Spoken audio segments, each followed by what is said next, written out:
The wash-house stood apart from the main dwelling, close enough to draw water easily, far enough that steam and scent did not trouble the rooms where the family ate and slept.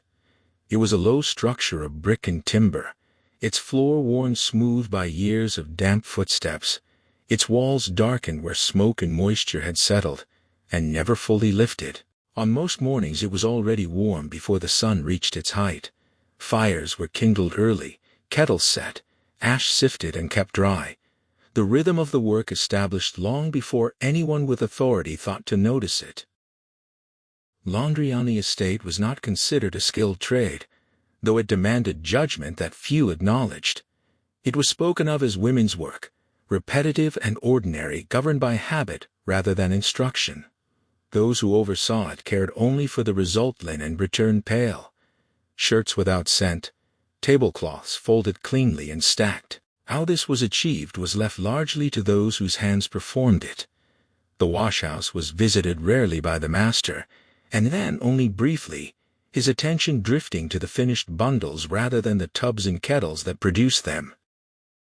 The laundress had been there for years, long enough that her presence seemed part of the building itself. She moved through the space without wasted motion, lifting and lowering with a practiced economy that drew little notice. Her speech was minimal, confined to what was required to direct younger hands or answer questions when asked. Most days passed without her being addressed at all. This was taken as proof of reliability. Silence in that place was read as competence. Lye was an accepted part of the work. Ash from the hearths was collected and strained, the resulting liquid kept in crocks near the tubs. Everyone understood its purpose, in a general way. It was known to cleanse and whiten, to break down the stubborn residues of sweat and oil that water alone would not lift. It was also known to be harsh, though this was spoken of only in passing, as one might remark on heat or cold. Care was assumed to be exercised by those who handled it, and that assumption satisfied the needs of oversight. No one kept a written account of how much was used, or how long cloth was left to soak. Such matters were decided by the eye and the hand, adjusted according to the state of the water, the weight of the fabric, the demands of the day. In winter, the washhouse worked slower. Fires tended longer in summer. The pace quickened to keep ahead of heat and spoilage. These variations were expected and never questioned. The authority figure responsible for domestic order, sometimes the master himself, more often a household overseer, measured success by regularity. Linen returned on schedule meant the system was sound. Delays drew comment, methods did not. When inspections occurred, they were cursory. A shirt might be lifted, held to the light, rubbed between fingers. If it passed this brief test, attention moved elsewhere. The washhouse, with its steam and damp and quiet labor, receded again into the background. Within this routine, time accumulated unnoticed. Weeks were marked not by dates, but by loads completed, by the rise and fall of water levels in the tubs, by the steady wearing of cloth and skin alike. The laundress's posture bore the memory of this repetition: shoulders set forward, arms strong without display, movements controlled and measured. There was no visible impatience in her work, no haste that might invite correction. Each task followed the last with the same restrained deliberation. The power imbalance that defined the estate was most evident in what went unremarked. Decisions made daily in the washhouse carried consequences that extended outward, yet responsibility for those consequences was diffuse, unclaimed. Authority trusted in routine, and routine concealed variation. What happened within the walls of the washhouse was absorbed into the larger order without question, its effects attributed to time, weather, or chance rather than to human choice. This was the condition under which the work continued. Nothing in those early weeks appeared out of place. The water boiled, the ash was strained, the cloth was lifted and wrung and laid out to dry. The master wore his shirts. The table was set with clean linen, and the estate's appearance of order remained intact.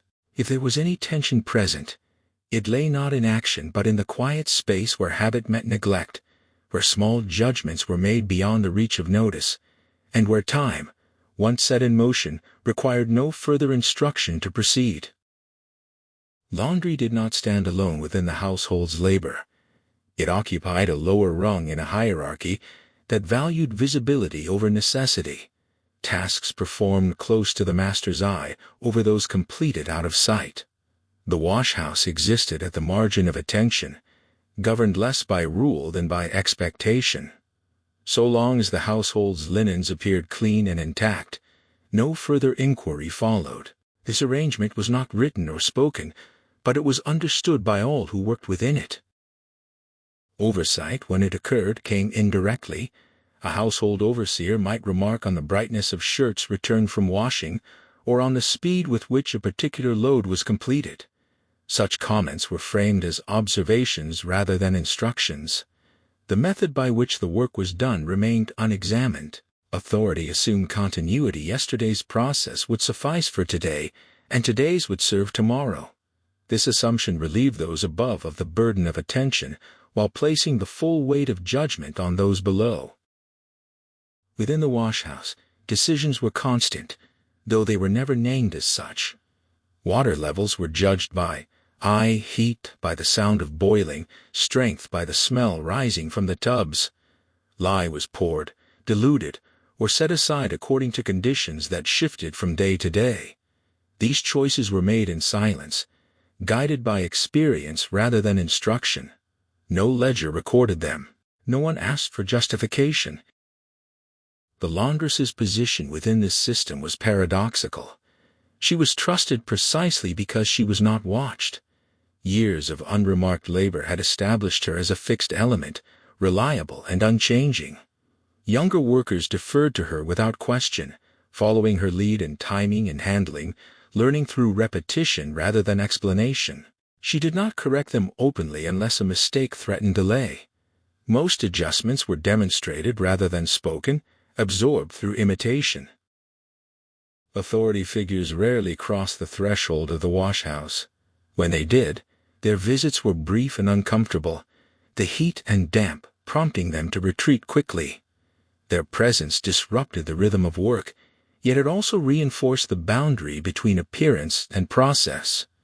They stood apart, observing from a distance, satisfied by the sight of folded linen and the absence of complaint. Questions were unnecessary. Silence was interpreted as compliance. This distance allowed small variations to settle into routine without resistance. Changes introduced by weather, supply, or fatigue were accommodated naturally. If ash was finer one week and coarser the next, the liquid drawn from it differed accordingly. If water ran low, soaking times adjusted. These were not deviations in the minds of those who worked. They were responses to circumstance. Authority, unaware of the details, perceived only continuity. The laundress understood the value placed on regularity. Delays invited scrutiny, smooth operation deflected it. Her movements were therefore measured, her pace steady. She avoided drawing attention, not through concealment, but through consistency. The work progressed without incident, and this absence of disruption reinforced the belief that nothing within the washhouse required attention. Time passed in this manner, marked by repetition rather than event. The hierarchy remained intact, the lines of power unchanged. Those above continued to trust in outcomes. Those below continued to manage process. Between them lay a space where routine absorbed responsibility, and where the consequences of daily judgment accumulated quietly, unnoticed, and unrecorded. The labor itself imposed a steady discipline on the body, one that reshaped posture and motion over time without ever being remarked upon. Each stage of the washing demanded a different kind of endurance, lifting soaked cloth heavy with water, wringing it until the arms burned, leaning forward for long stretches as stains were worked loose by hand. The tubs were low, forcing the back into a constant bend. The kettles were high and awkward, requiring careful balance when water was drawn off. None of this was exceptional. It was simply how the work was done, day after day, season after season. The laundress adapted to these demands with a precision that came from long familiarity. She paced herself without appearing to do so, spreading effort across the day in a way that left no obvious gaps. When others rushed, she did not. When they slowed, she maintained the same steady rhythm. Her body bore the marks of repetition, calloused hands, shoulders set forward, but these were read as signs of usefulness rather than cost. Pain, where it existed, was absorbed into routine, acknowledged only through small adjustments in grip or stance that went unnoticed by anyone not watching closely. Over weeks, the materials themselves became part of this quiet negotiation.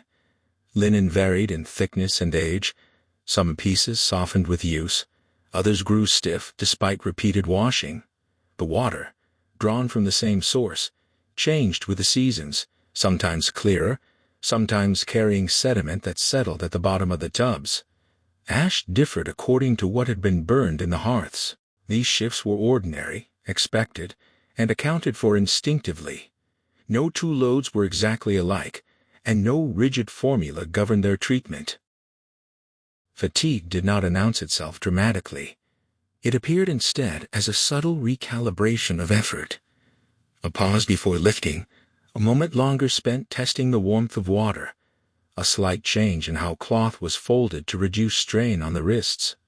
These were not conscious decisions framed as rest. They were accommodations made without reflection. The laundress did not think of herself as altering her work. She thought only of completing it. Authority remained distant from these physical realities.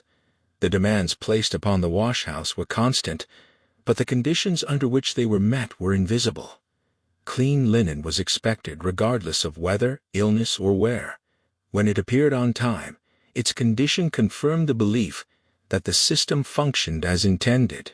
There was no incentive to inquire further, and therefore no occasion to notice the gradual accumulation of strain borne by those who produced it.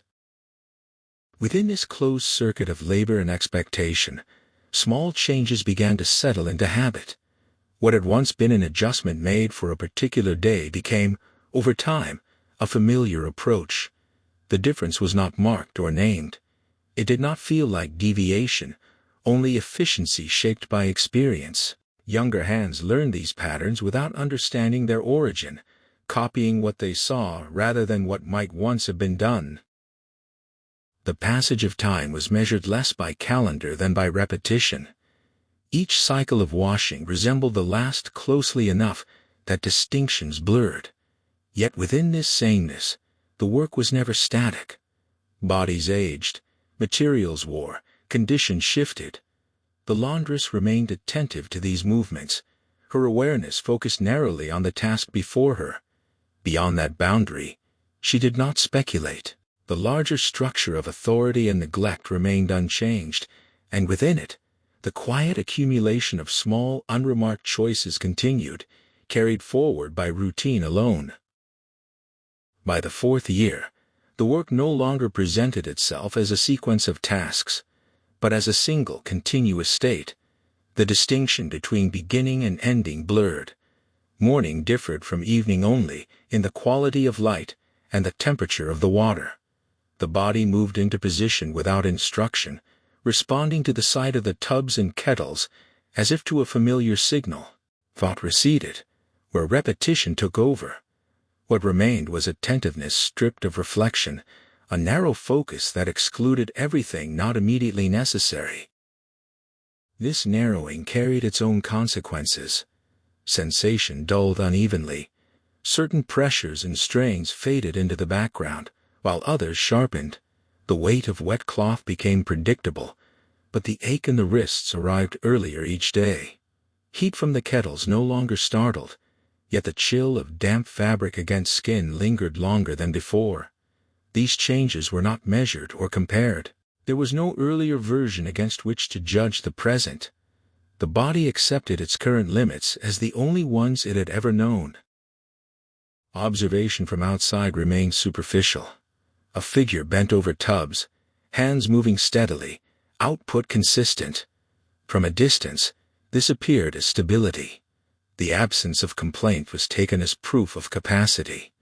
Silence confirmed expectations.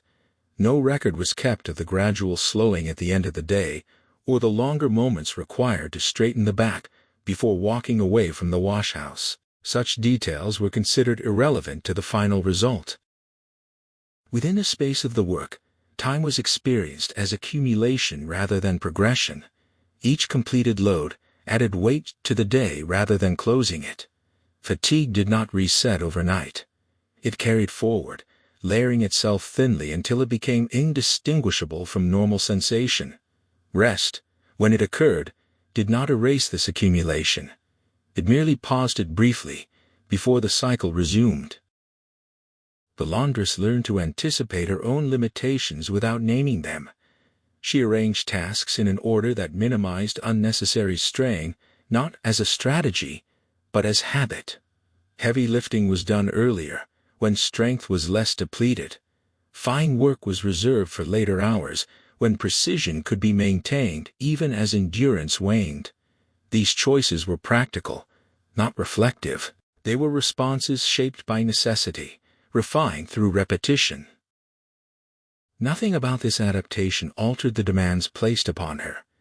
Clean linen continued to be required in the same quantities, at the same intervals. The system absorbed her adjustments without acknowledgement, benefiting from efficiencies it did not recognize as such. To those who issued orders or inspected results, the work appeared unchanged. Only within the closed loop of the washhouse did the subtle recalibration continue, unnoticed and unrecorded, carried forward by a body learning to endure without pause. By the 5th year, the work had begun to shape not only the hours of the day, but the way attention was distributed within them. Certain details receded entirely. The sound of water being drawn no longer registered as an event. Steam rising from the kettles became part of the air itself, indistinguishable from warmth. What remained in focus were the points where small errors could interrupt the routine fabric left too long in soak, ash settling unevenly, a tub filled a fraction too high. These were not mistakes that carried punishment in themselves, but they delayed completion, and delay was the one condition the house did not tolerate. The materials were supplied without explanation: soap, ash, lye, water, quantities adjusted slightly depending on availability, never on instruction. The laundress learned the mixtures by feel rather than measure. A change in texture or smell signaled a difference long before it could be articulated. Hands paused briefly at such moments, not to reconsider, but to allow the body to recalibrate pressure and timing. No one observed these pauses closely enough to interpret them as judgment. They passed as hesitations no more significant than breathing.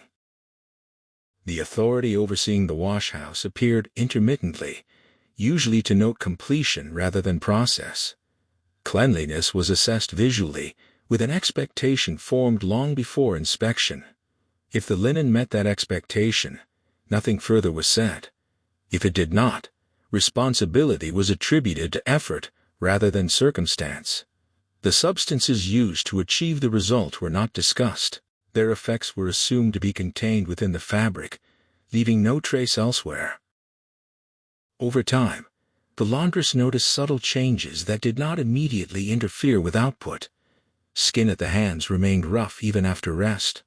Small cracks appeared and closed without intervention. Sensation altered slightly, making it harder to distinguish between warm and hot unless attention was deliberately applied. These observations did not provoke alarm.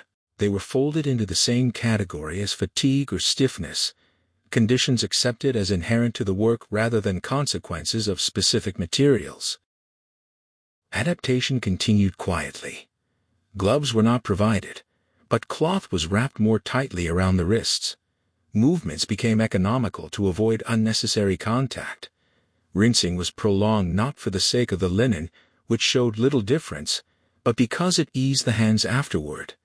These adjustments were minor and invisible in their effect on the finished product. They did not alter expectations or schedules. They simply allowed the work to continue without interruption. Nothing in the routine suggested a turning point. There was no incident to mark a before and after. The system relied on continuity, and continuity was maintained. Each day resembled the last closely enough that distinctions blurred. Yet within that sameness, the cumulative nature of exposure persisted, carried forward in small, unremarked changes that did not yet demand attention from anyone beyond the body that bore them. By the 6th year, the house itself seemed to participate in the rhythm, responding to repetition with a kind of indifference. Doors were opened and closed at the same intervals, shutters adjusted without thought, meals carried past the wash-house without pause. The presence of labor was assumed rather than acknowledged. What mattered was that linen appeared clean when needed and disappeared afterward, returning to its place, as if untouched by the process that rendered it so. The substances used in washing were replenished irregularly, drawn from storage or prepared when supplies ran low. Ash was collected from the hearth without distinction, its source irrelevant once reduced to residue. Lye was mixed as it always had been, the strength varying slightly with the season and the wood burned, but never enough to prompt comment. The laundress adjusted instinctively, adding water or time as required.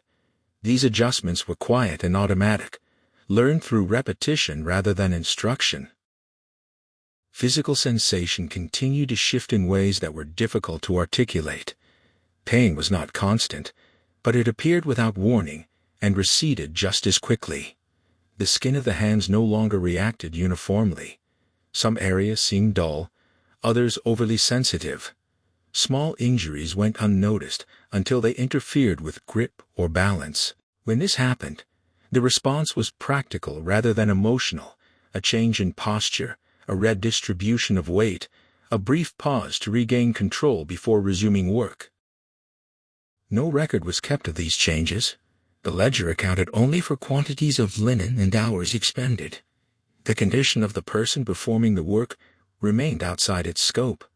As long as output remained consistent, there was no reason for inquiry.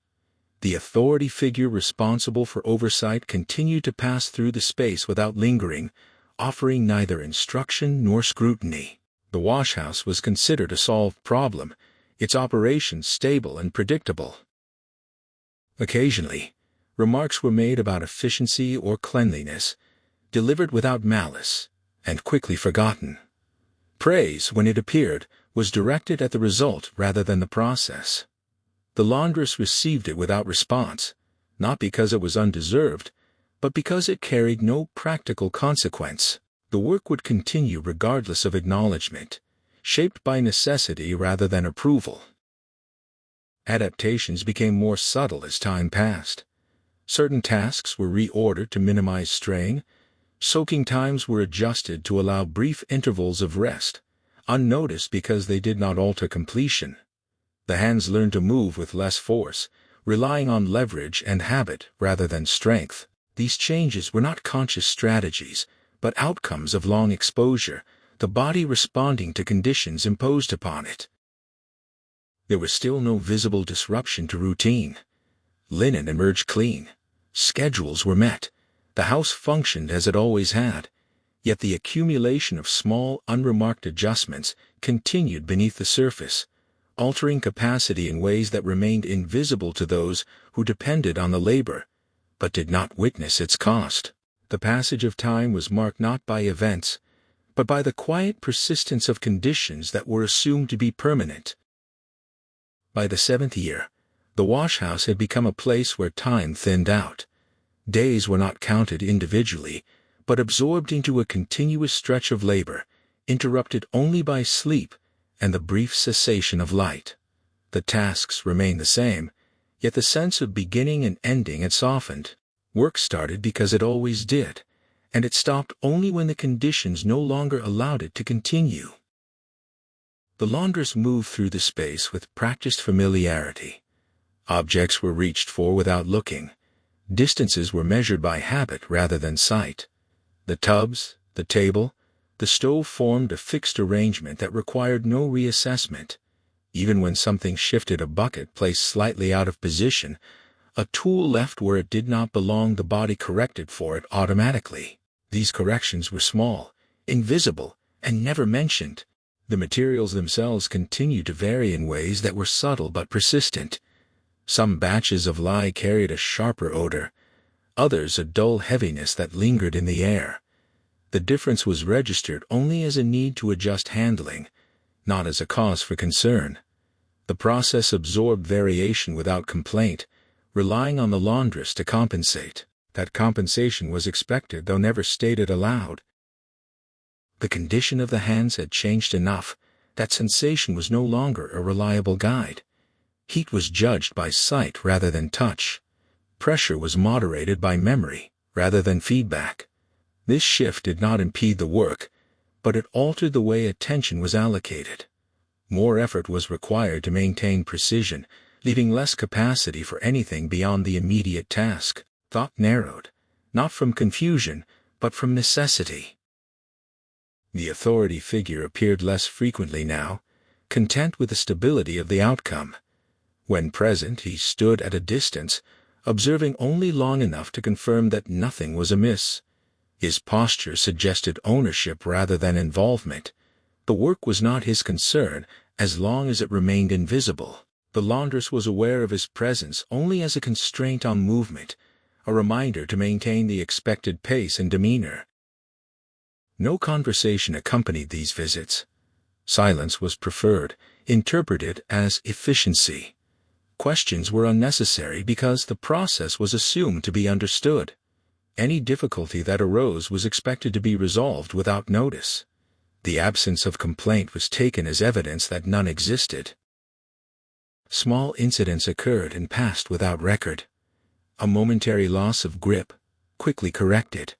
A misjudged step, leaving a brief ache that faded by morning. These were not treated as warnings, but as minor irregularities in a system that otherwise functioned. There was no mechanism for interpreting them as cumulative, no framework for linking one to another. As the year progressed, the routine continued to hold. Linen remained clean. The house remained orderly. Nothing demanded intervention, yet the balance that sustained this appearance relied increasingly on adaptation that could not be seen from outside. The work endured not because conditions were stable, but because adjustment had become constant, woven so tightly into the process that it was no longer distinguishable from the labor itself. By the 8th year, the wash house no longer presented itself as a separate place within the estate. It had folded into the daily order of things, its sounds and smells absorbed into the larger rhythm of the property. Steam rising at certain hours, dampness lingering in the air, the faint residue carried on cloth as it moved back toward the main house. These were no longer noticed as signals of labor, only as confirmations that the household continued to function. The laundress had adjusted to working without expectation of relief or alteration. What had once required attention was now managed through sequence alone. The steps followed one another without pause, not because they were simple, but because interruption had become impractical. Stopping invited questions, continuing required none. The body learned to preserve itself by remaining in motion, distributing strain evenly, avoiding any single exertion that might draw notice. The materials were prepared as they always had been, though their behavior was not always consistent. Sometimes the solution reacted more quickly than expected. Sometimes it lingered, leaving the fabric unchanged longer than usual. These differences were accommodated through timing rather than measurement. There were no instruments for exactness, only experience, accumulated and internalized. The laundress relied on the appearance of the cloth, the way it settled in the water, the moment when it was ready to be lifted away. These judgments were made silently and confirmed only by results. The estate's clothing passed through her hands with increasing volume. Guests stayed longer. Linen was changed more often. The work expanded not through instruction, but through assumption. No one remarked upon the additional hours required. The expectation was that the system would absorb the demand, as it always had. The laundress adjusted her pace, extending the day at its edges, beginning earlier, finishing later, without marking the change. There were moments when the routine faltered. though never enough to stop it. A sleeve weakened beyond repair, fibers giving way where they should have held. The garment was set aside and replaced, the loss attributed to age rather than process. No inquiry followed. Damage was understood as an acceptable cost, so long as it did not interrupt the larger order. The authority figure's confidence in the arrangement grew alongside his distance from it. He no longer felt the need to verify conditions personally. Reports came second-hand, if at all, filtered through the assumption that quiet work was proper work. The absence of complaint remained the primary measure of success. Silence was taken, not only as compliance, but as proof of stability. Within the washhouse, the laundress noted changes that had no language beyond observation. Certain motions required more deliberation. Tasks once completed without hesitation now demanded a brief pause, a recalibration of a grip or stance. These pauses were brief enough to escape notice, folded into the natural ebb of labor. They did not announce themselves as decline, only as the need for care. The air in the room often felt heavier than before, though nothing visible accounted for it. Windows were opened when possible, closed again when the weather turned. The choice was made for the sake of the cloth as much as for comfort. Dampness could ruin a day's work if allowed to linger. The laundress was attentive to these conditions, adjusting ventilation and heat in small increments that preserved the expected outcome. Time continued its steady passage, marked not by calendar or event, but by the wear on familiar surfaces. The rim of the tub smoothed further. The table bore new marks, shallow and unremarkable. These signs accumulated without comment, evidence of use rather than warning. The house accepted them, as it accepted everything else without reflection. By the end of the year, nothing appeared out of order. The routine held. The work was done, yet the continuity depended on an increasingly narrow margin, maintained through constant, unseen correction. The system functioned because someone within it absorbed the irregularities, carrying them forward day after day, leaving no trace that could be read as trouble by those who had learned to look only for interruption. By the 9th year, the washhouse had acquired a permanence that discouraged attention. It was assumed to operate as reliably as the well or the fence line, requiring no more oversight than the weather. The structure itself showed its age in ordinary ways: settled boards, darkened beams, iron dulled by use, but nothing suggested failure. What endured longest was not the building, but the expectation that what happened inside it would remain contained. The laundress continued her work with a steadiness that concealed the effort required to sustain it. Movements were economical, shaped by years of repetition.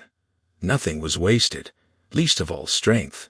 She learned to shift weight before fatigue announced itself, to rest a hand for a breath while the cloth lay submerged, to measure the passing of minutes by the feel of heat rising from the stove rather than by any device. These adjustments were not conscious decisions so much as habits formed under pressure, responses refined through necessity.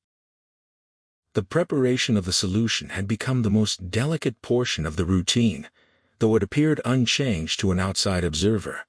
The same vessels were used, the same materials gathered, yet the timing of each step demanded greater care. Small variations in the mixture produced effects that could not be corrected once the cloth had been committed to it. The laundress watched for signs that others would not recognize: a certain dullness in the surface of the water, a faint shift in smell that lingered at the back of the throat. These cues guided her actions, replacing measures she had never been given. Clothing returned to the house clean and orderly, fulfilling its purpose without drawing comment. When something failed, a seam weakened, a hem lost its firmness, the explanation was always age or wear. The house accepted these answers readily. There was no reason to question a process that had delivered results for so long. Longevity itself served as evidence of correctness. The authority figure's presence had diminished to a formality. When he passed near the washhouse, it was without pause, his attention directed elsewhere. The operation no longer required his consideration. Trust, once earned through consistency, had hardened into assumption. The laundress understood this shift and adjusted accordingly, maintaining the outward signs of reliability while managing the growing demands placed upon her unseen.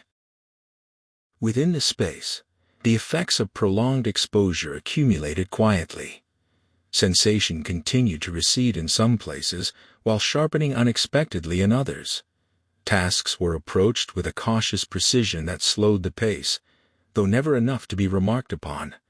The body compensated where it could, redistributing effort, favoring certain motions over others. This compensation was effective, but it narrowed the margin for error.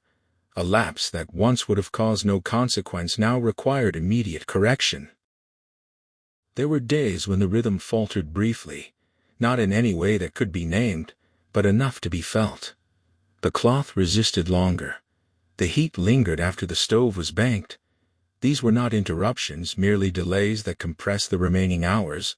The laundress responded by extending herself, working later into the evening, the light fading as tasks were completed by touch and memory rather than sight. No record was kept of these changes. The house measured success by the absence of complaint, and none was offered. Silence continued to serve as confirmation that all was well. Even when the laundress noticed her own capacity shifting, she did not interpret it as a condition to be reported. There was no precedent for such reporting, no expectation that it would be received as anything but disruption. The washhouse retained its quiet, the sounds within it familiar and unremarkable. Water moved, fabric shifted, heat rose and fell. These elements combined in the same pattern they always had, producing the same outcome. Yet the balance that sustained this pattern grew more precarious, dependent on attention that could not be divided, and endurance that was no longer renewable. As the year drew on, the routine continued to hold, but it did so through constant vigilance that left little room for anything else. The laundress moved forward day by day, carrying the weight of the process without signal or acknowledgement. From the outside, nothing appeared altered. From within, the work had become a narrow passage, maintained through care so exacting that it could not be distinguished from the labor itself, and so easily disrupted that its fragility remained known only to the one who bore it.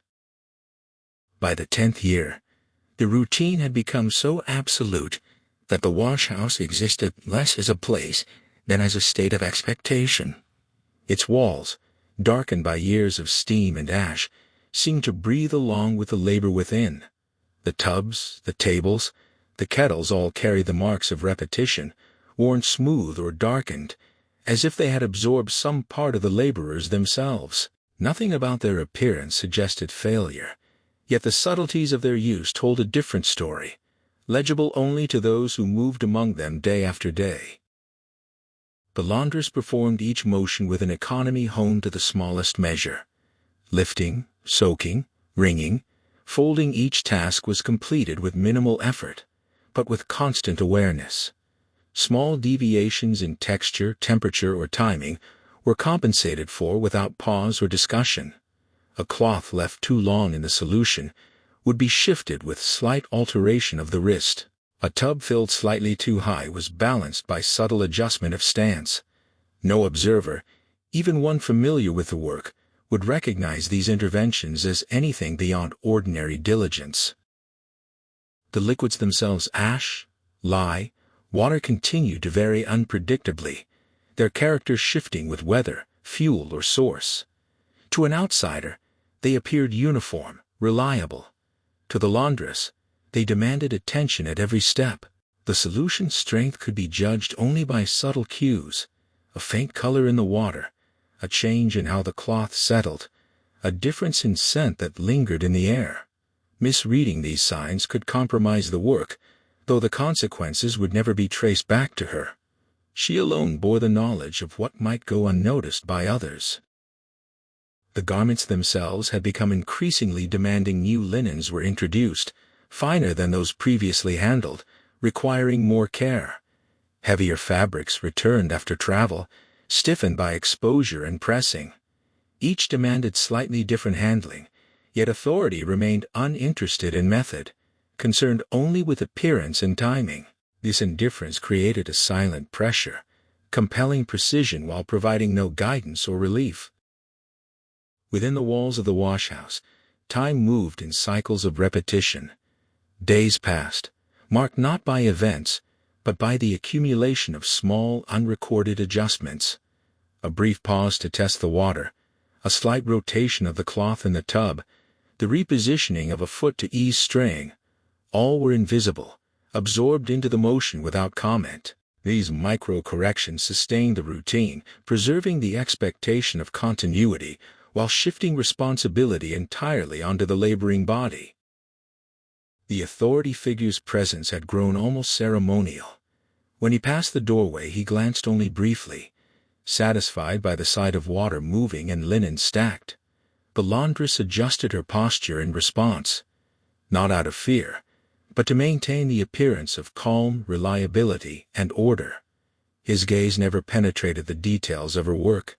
It could not. The smallest shift in technique, the faintest pause, the unspoken judgment all remained hidden within the rhythm of labor.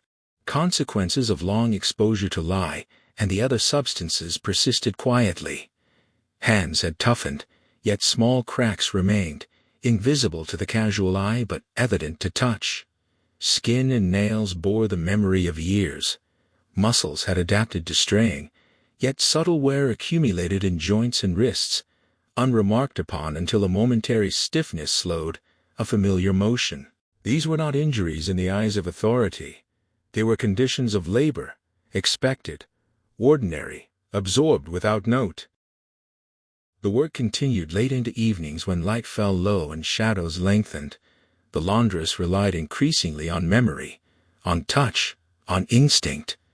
What could once be confirmed by sight was now judged by the feel of the cloth, the resistance of the solution, the weight of the bundles. Every step carried the potential for unnoticed error, yet her training, repetition, and discipline allowed the operation to continue uninterrupted.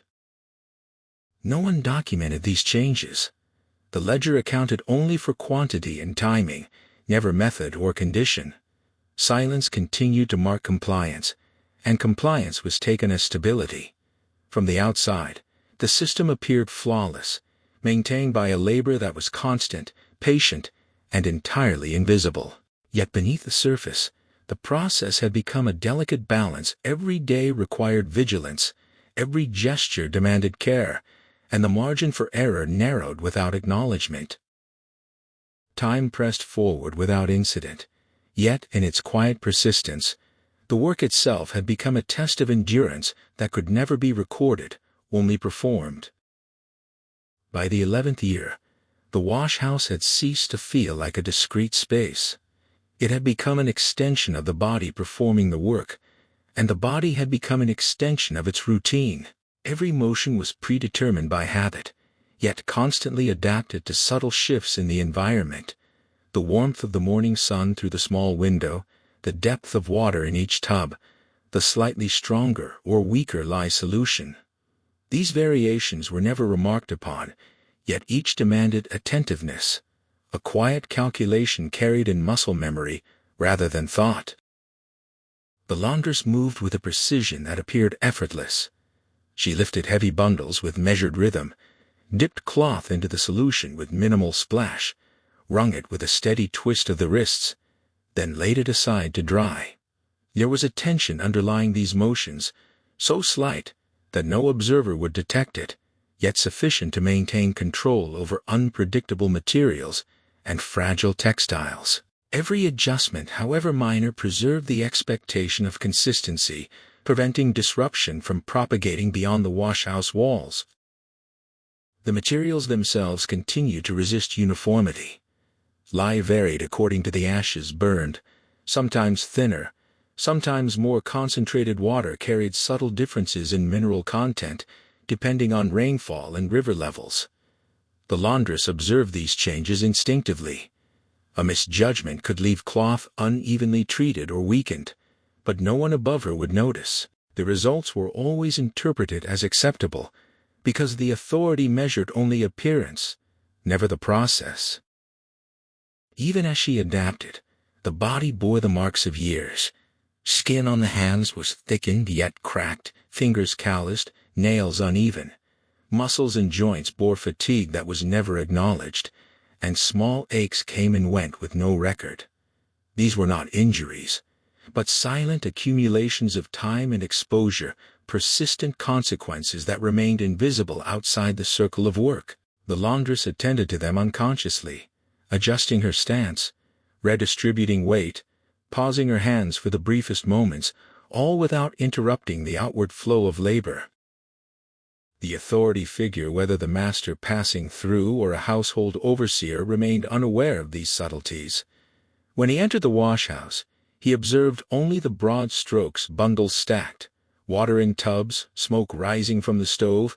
He noted timing, not technique, order, not effort. His presence demanded the maintenance of calm, the appearance of steadiness, yet his eyes never penetrated the details where the real work was carried out. The laundress accommodated this by folding small adjustments into her routine, hiding strain and anticipation behind measured motion.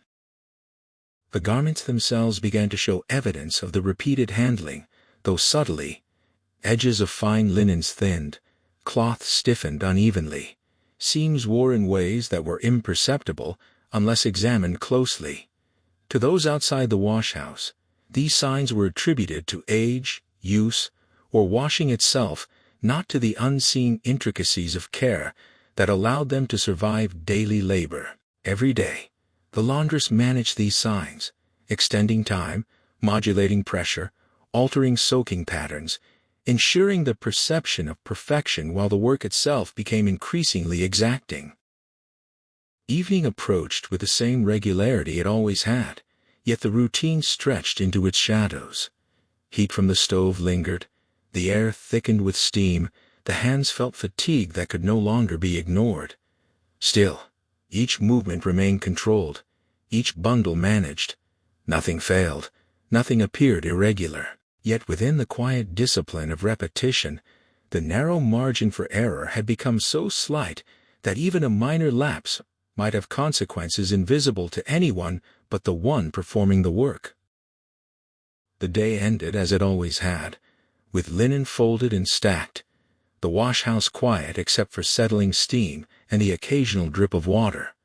From outside, everything appeared unchanged. Continuity persisted. Yet the labor that maintained it relied increasingly on subtle compensations, careful observation, and constant adjustment, all absorbed silently into the flow of work. The system remained intact, but it depended entirely on vigilance that could not be recorded, acknowledged, or measured, an endurance invisible to those whose lives were untouched by the effort required to sustain it. By the 12th year, the wash-house had become more than a place of labor. It was a container for time itself, each day folding into the next, with a sameness that was both reassuring and oppressive. The air hung heavy with the combined weight of steam, ash and lye, and movement within it carried a latent tension, quiet but persistent. The laundress had internalized every rhythm of the space, the rise and fall of water in the tubs, the way steam curled from the kettles, the subtle shifts in cloth as it absorbed and released moisture. Each element demanded attention, yet that attention was absorbed into habit rather than reflection. The routine had grown exacting without appearing so. She began before the first light touched the horizon, hands already trained to assess texture, weight, and temperature without pause. Bundles were lifted, dipped, wrung, and laid aside with the efficiency of repetition. Every adjustment, every recalibration was performed silently, invisible to those outside the room. Minor variations in the lye solution, water clarity, or ash composition were absorbed, instinctively. A subtle pause here, a fractionally slower rang there, sufficed to maintain the outcome. The authority figure, increasingly distant, passed through occasionally. When he did, he observed only the surface of the work linen stacked, tubs partially emptied, steam rising. He noted no strain, no pause, no adjustment. His evaluation consisted entirely of outcome, never method. The laundress acknowledged his presence not with speech or explanation, but with posture, arms measured, movements controlled, hands steady. Every gesture preserved the appearance of calm, the illusion of effortless consistency. Within the room, the accumulation of years manifested in small, almost imperceptible ways. The skin of her hands bore the faint pattern of past exposure, thickened in some areas, sensitive in others. Joints required subtle realignments before lifting, shifting, or dipping. Muscles held tension without awareness, contracting and relaxing in patterns that had become second nature. The body was both instrument and archive, recording time through wear, endurance, and the quiet calibration of effort. Even the material seemed to possess memory. Cloth responded differently depending on prior exposure.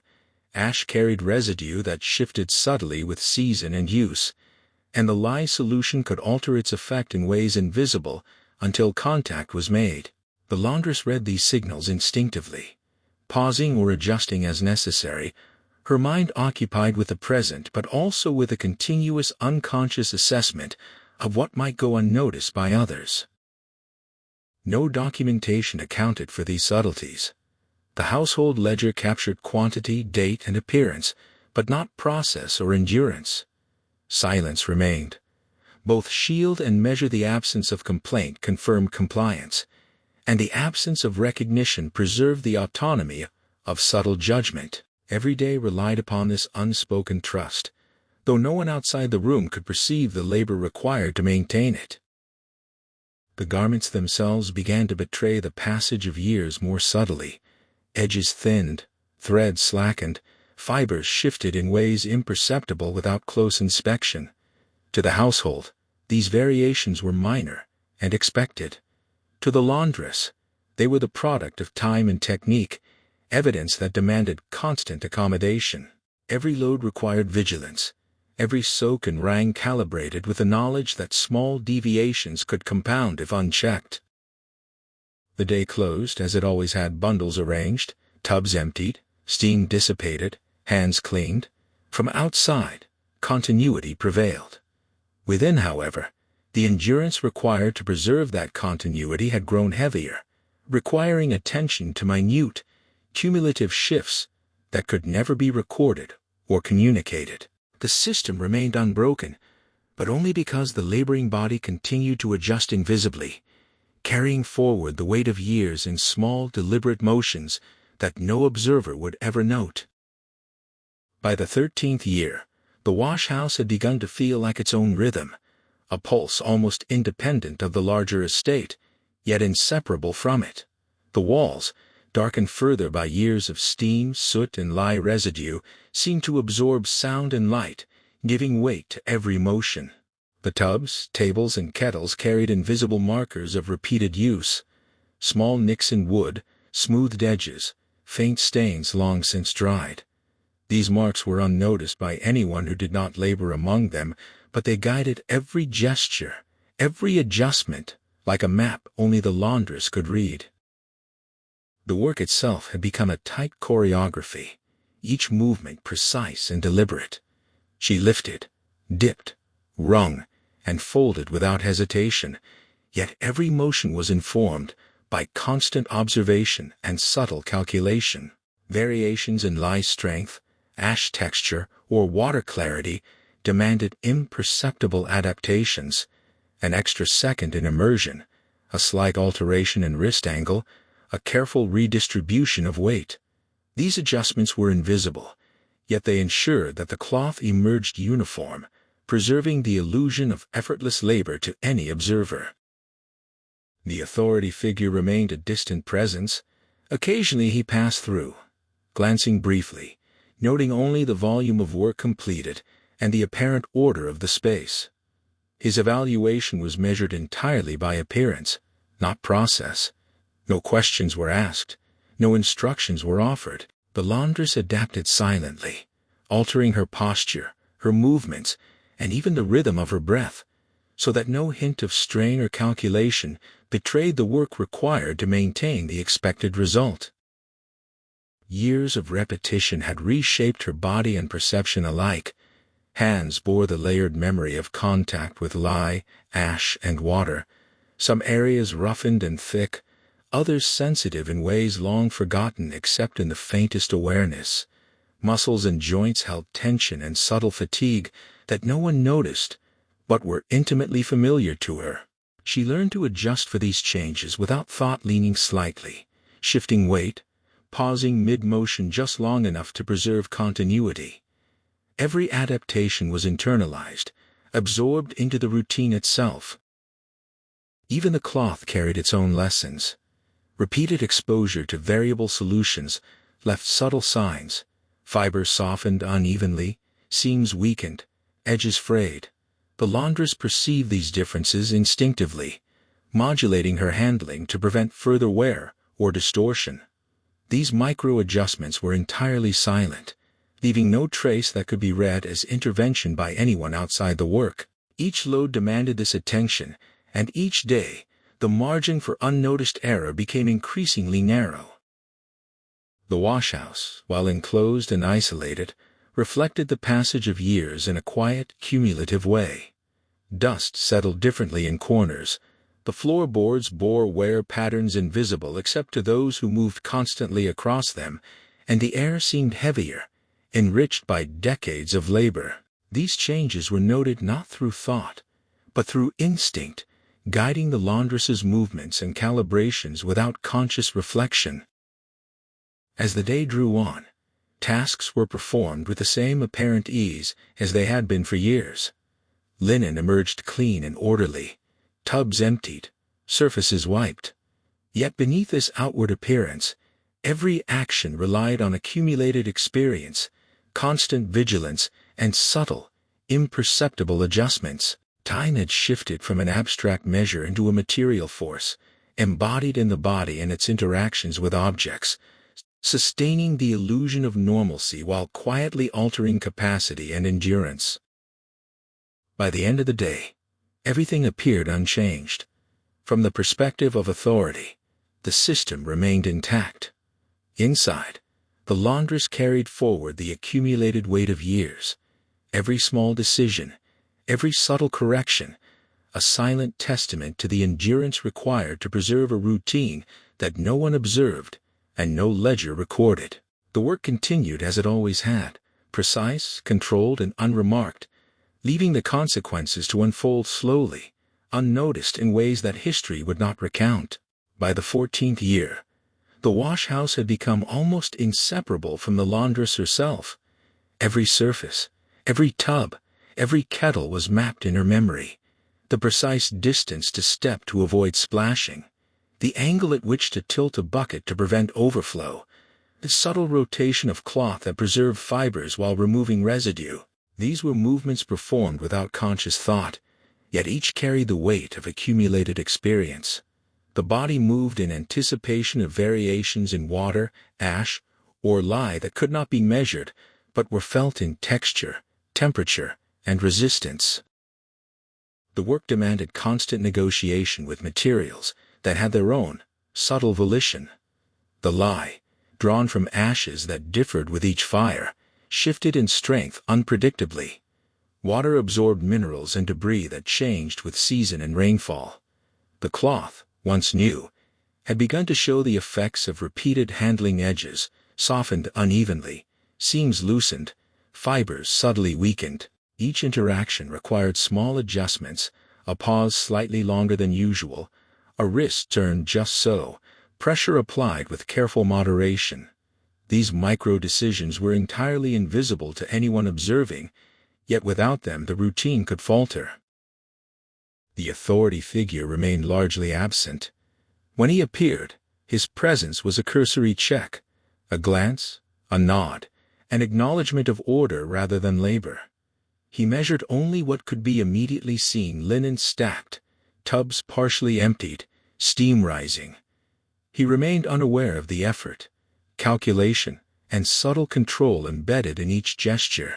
The laundress adapted to his observation seamlessly, folding tension into posture, timing, and motion, so that the outward appearance betrayed nothing of the work required to maintain it. Years of exposure had left quiet traces on her body. Hands bore calluses and small fissures, fingers stiffened in patterns invisible from afar. Joints and muscles held subtle wear that demanded adjustment, yet she compensated, instinctively shifting weight, rotating wrists, pacing effort over hours of continuous labor. These adaptations were so ingrained they no longer felt like choices. They were simply how work was done. The washhouse itself seemed to participate in this rhythm. Dust settled differently depending on airflow, boards grown subtly under repeated pressure, corners darkened unevenly from years of soot and steam. These environmental cues informed movement as much as memory or instinct. The space was silent, but alive with information that guided each task without requiring thought. Even the garments held memory of repeated labor. Linen, once crisp and new, now exhibited uneven softness, delicate threads exposed by repeated washing. Each bundle required attention, subtle manipulation to maintain appearance and durability. These adjustments were imperceptible to anyone outside the labor, leaving the laundress as the sole interpreter of the materials and their changing condition. As the day progressed, the routine remained unbroken, yet the margin for error had become exceedingly narrow. A lapse in attention could compromise the integrity of cloth, the timing of tasks, or the outward impression of order. Every motion, every pause, every adjustment carried weight, subtle, quiet, and entirely unrecorded. The body, the materials, and the space moved in a fragile harmony maintained by unseen vigilance. By evening, linen was folded and stacked, tubs emptied, surfaces cleared, and the room fell into a stillness that masked the ongoing labor embedded in every object and gesture. From the perspective of authority, nothing had changed. Within the washhouse, however, the endurance of 14 years had concentrated into a delicate, almost imperceptible tension, held entirely by the laundress's body and attention. Continuity was preserved, yet the weight of sustaining it grew heavier with every passing year, silent, unremarked, and unrecorded, a quiet testament to the slow accrual of consequence through habit, care, and unnoticed adaptation.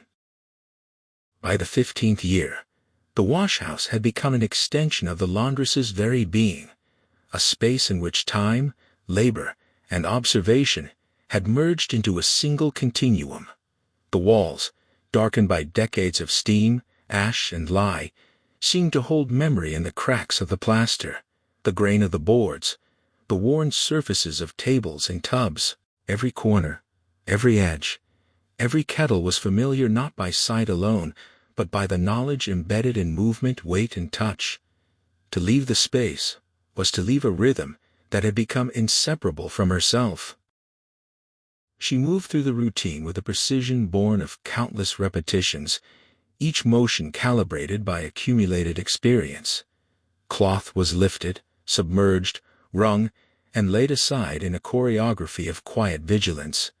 Variations in lye or ash were accommodated instinctively, adjustments made in the angle of her wrist, the pressure applied, the timing of each dip and lift. The minutiae of these corrections were invisible to any observer, yet they were the invisible scaffolding that held the outward order intact. Every bundle, every piece of linen emerged clean, unremarkable, and uniform. To anyone looking, nothing had changed. The system appeared perfect. The authority figure's presence remained sporadic and detached. He passed through only to confirm that work had been completed, according to expectation, that linen was stacked and water contained, that steam rose and subsided without interference. He saw only the surface, nothing of the body's subtle compensations, the internal calculations, or the endurance embedded in each gesture. His gaze could not perceive the ongoing negotiation between the laboring hands and the materials, the silent choreography of preservation that maintained the appearance of continuity. The body itself bore the quiet record of 15 years. Skin was thickened, yet occasionally delicate in places unseen. Fingers and wrists carried the imprint of repeated motion, small aches and stiffness known only to the laundress herself. Muscles and joints shifted imperceptibly, redistributing effort across the body, managing fatigue before it could interfere with function. These adaptations were invisible, unspoken, and entirely unmeasured, yet they were essential to the survival of the routine. Even the cloth carried memory. Fibers softened unevenly, edges thinned, seams loosened slightly with repeated handling. Each piece required attention that could not be dictated, only anticipated and managed silently. Errors could not be tolerated, for they might ripple through the day, yet any correction remained subtle, hidden, and unacknowledged. The labor itself had become a dialogue with materials, time, and repetition, conducted entirely in silence. The wash-house, while enclosed and ordinary, had taken on a presence of its own.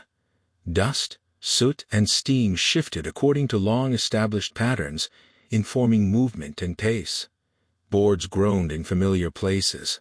Light fell in predictable slants, and the air carried both warmth and moisture in ways only perceptible to those constantly within it.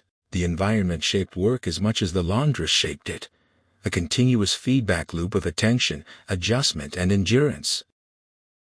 By day's end, the outward order was complete: linen folded and stacked, tubs emptied, surfaces cleared. From outside, nothing appeared different. Continuity remained intact. Yet within the quiet of the room, the accumulated weight of 15 years pressed in ways that were impossible to quantify or record. Every movement, every micro-adjustment, every pause had preserved the system while leaving no trace of the effort required. The labor had become invisible, the consequence deferred, the endurance silent. The work persisted because it had to, maintained not by oversight or instruction, but by a body and mind trained to anticipate, adjust, and absorb without acknowledgement. Continuity was preserved, but only through vigilance, subtle control, and unceasing awareness. Time, repetition, and care had fused into a quiet force, a slow and invisible shaping of capacity, attention, and consequence. The washhouse remained unchanged to the world, yet it held within it a tension 15 years in the making, a delicate, unrecorded testament to endurance, adaptation, and the silent accumulation of consequence that history would never recount.